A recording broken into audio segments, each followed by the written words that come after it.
gun. Take the cannoli. But let's be frank here. I cannot make the cannoli as they do in Sicily. For the authentic cannoli you have to go to Sicily, to Catania or to Malta. But until that day, and the day may never come, I will call upon a request. But until that day, accept my recipe as a token of appreciation on this glorious day, and let me show you how to make the cannoli. Now, what do we need to make my authentic cannoli, my version? I got here 250 grams of all-purpose flour. I've got here 50 grams of sugar. I have here a mixture of 1 gram of salt, 1 gram of cinnamon, 1 gram of granulated coffee powder, and 1 gram of cocoa powder, 28 grams of butter. The original Sicilian cannoli is made with lardo, and that's pig fat. If you don't want to use butter, you can also use Crisco. I used to do that back in the day a lot as a substitute for butter to make it more lactose free, I think. I'm gonna need 1 egg as a binder, and original cannoli contains marsala, and I can imagine you cannot get marsala throughout the world. Instead, I use a sherry, a very dry sherry. In my case, I use a Pedro XIMENEZ sherry, or you can use a very quality dry white wine. Now let's get started. It's a very simple recipe to make, actually. Flour goes in together with the sugar, together with my mixture. Gonna give that a whisk till it's well combined.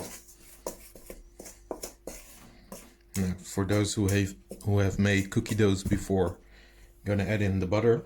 What I like to do with the butter, as you can see, I already made it in small chunks, but even make it smaller.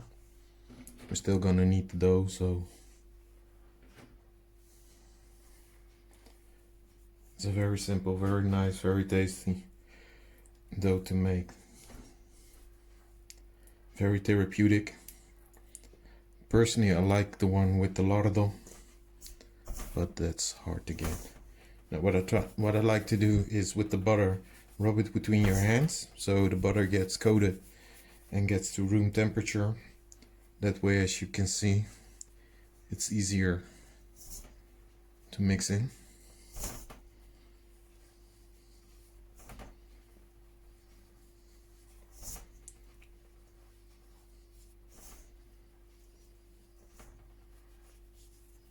And it's okay if it's a little bit lumpy, because I'm gonna work it on a surface bench as well, so that's fine.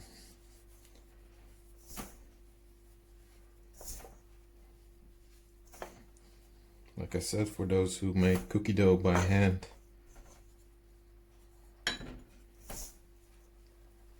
you know what I'm talking about. For those who are new to this process, you want to make sure the butter is incorporated within your flour.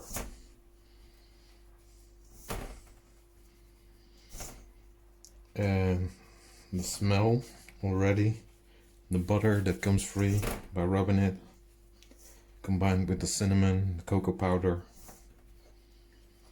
and granulated coffee powder. Now at this stage I make it well in the middle. For those who've seen my pasta videos, know what I'm talking about. Cracking in 1 egg in the middle. This time I'm gonna do it with my finger. Normally I had a trusty fork, but you can also do it with your finger. Now, compared with the video I shown you with pasta, once it is starting to set and gets thicker,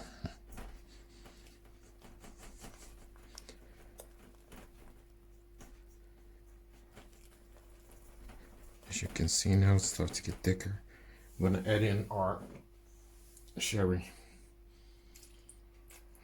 Most recipes chunk it in. If you're working with a machine, It's okay, but I like to add it little by little. 3 stages.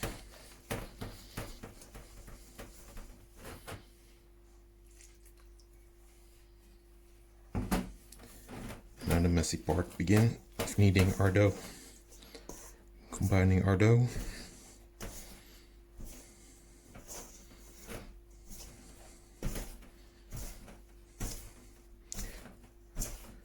What I just do is grab and squeeze, grab and squeeze. That way all the flour will be incorporated.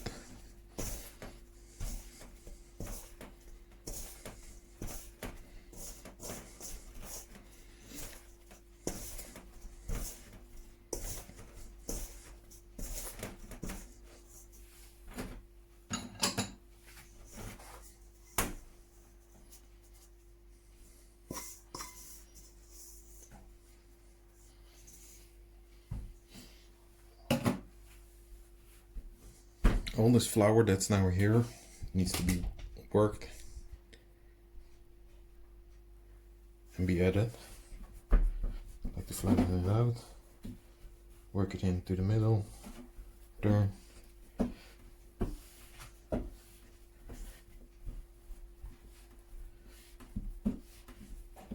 This will take a couple of minutes. So once I'm finished, and you already seen how I knead my bread, how I knead my potatoes, how I knead my pasta. So see you guys in a bit. I've been kneading the dough for 5 to 6 minutes. As you can see, it turned out to a nice ball. Hands again, cleanish enough. How do you know your dough is ready? Like I told you, if it's bouncy. I let this set outside of the refrigerator. As I also told you with my pasta video, reason why is it's easier to work later. I'm just going to cover this in plastic and see you guys in a bit. My dough has been resting now for 45 minutes outside of the refrigerator. As you can see, it's easy to work with. In the background you see these have been donated by an Italian acquaintance of mine. She used to make cannoli on a bamboo stick, so I'm going to keep the tradition. Take a little bit of flour. Make sure your workbench is well floured. Same goes for your dough. Trusty rolling pin. Gonna start out from the middle.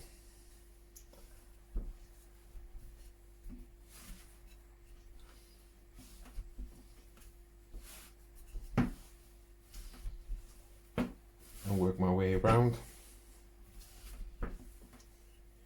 Those who have seen my pasta video know what I'm talking about.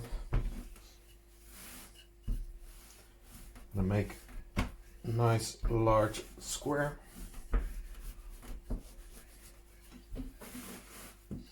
And you want this dough to be very thin.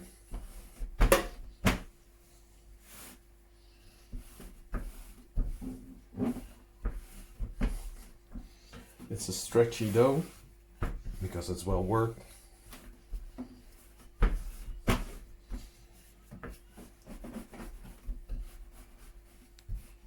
Keep on continue this and we'll be back with you a little bit later.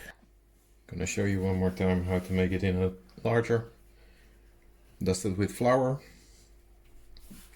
roll it in all the way to the end, thumbs together. You start pushing and stretching, pushing and stretching.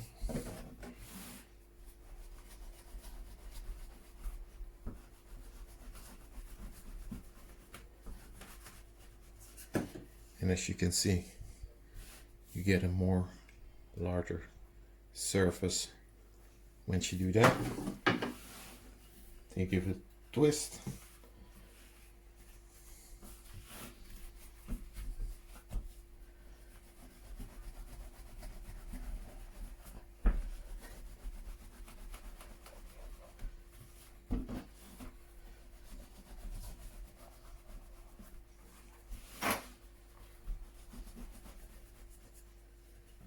And that way you see your work surface will be larger and larger. I'm taking a cookie cutter and I like it to be almost the same size of my cookie cutter, the same size as my rolling stick. That's what I'm aiming for. I'm gonna cut them.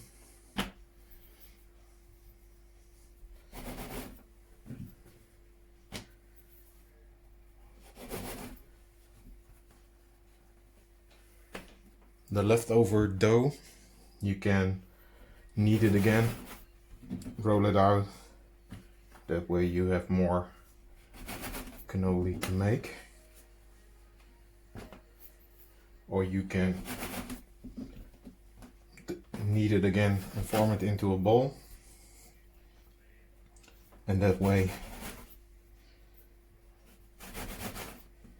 you can restore it in the refrigerator up to 1, maximum 2 weeks before use, or in the freezer for up to 3 months maximum.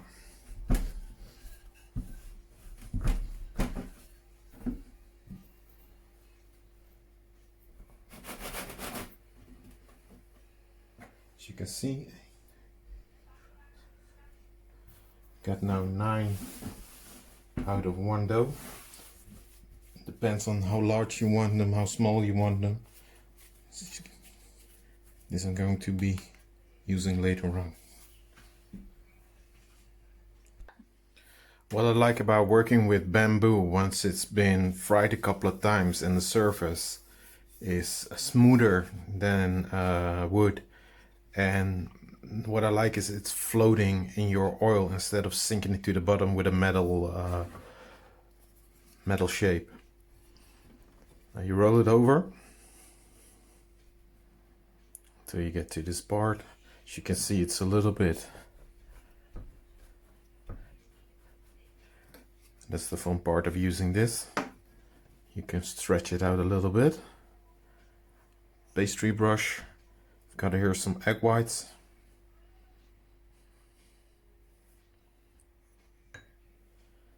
And seal it.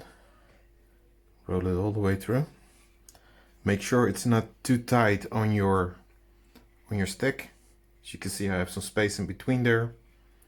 Set this apart before we start frying. I'm gonna keep continuing this until I'm all said and done for frying them. Now comes the dangerous part.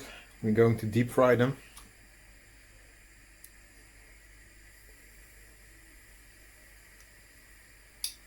And my oil is 175 to 180 centigrades.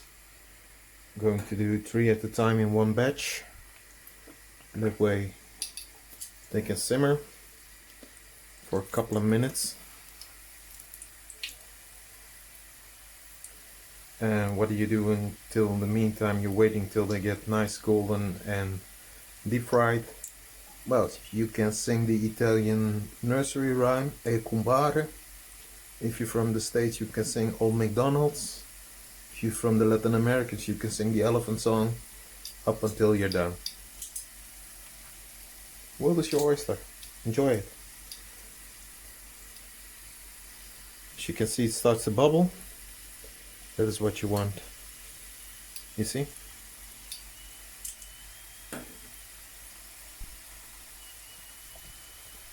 These bubbles on top, that is what makes the cannoli the cannoli.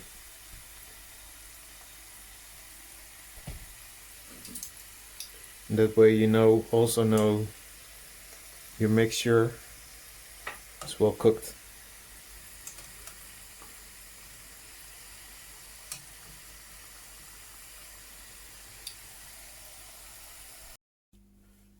The traditional cannoli is filled with a ricotta or with pastry cream, crema pasticcera. What I do with the ricotta is always add 10% of the weight of ricotta with icing sugar.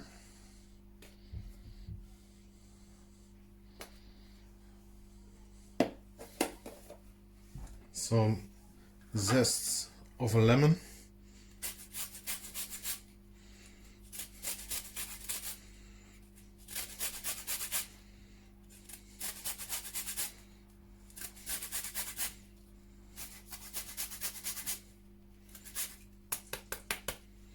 Like a quarter of lemon.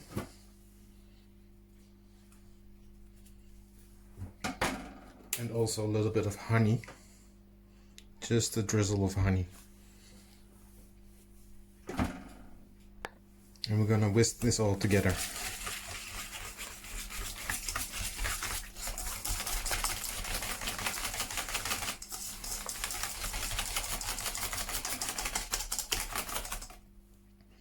Now in here you can add crushed pistachio nuts, macadamia nuts, hazelnuts, chocolate, then you have a stracciatella type of filling, you confit oranges, amarena cherries. The world is your oyster, feel free. This is my base for my filling. Like I said, you can also add in a chocolate mousse, whipped cream, but I won't recommend it because it's not too firm enough to stay inside of the cannoli. Gonna let cool down my cannoli and then I will show you the end result. As you can see, I filled them up with the ricotta mixture that I've shown you. I let it set for 30 minutes in the refrigerator to firm it up a little bit. From left to right, I got some candy dried orange peel, crushed pistachios, mixture of sugar chocolate balls, amarena, cherry, and the last one I left plain and simple. Thank you for watching again, and I hope you enjoyed my video of how I made the cannoli. Brucia la luna in cielo e io brucio d'amori, fuoco che si consuma come lume cori, l'anima ghiaccia, dolorata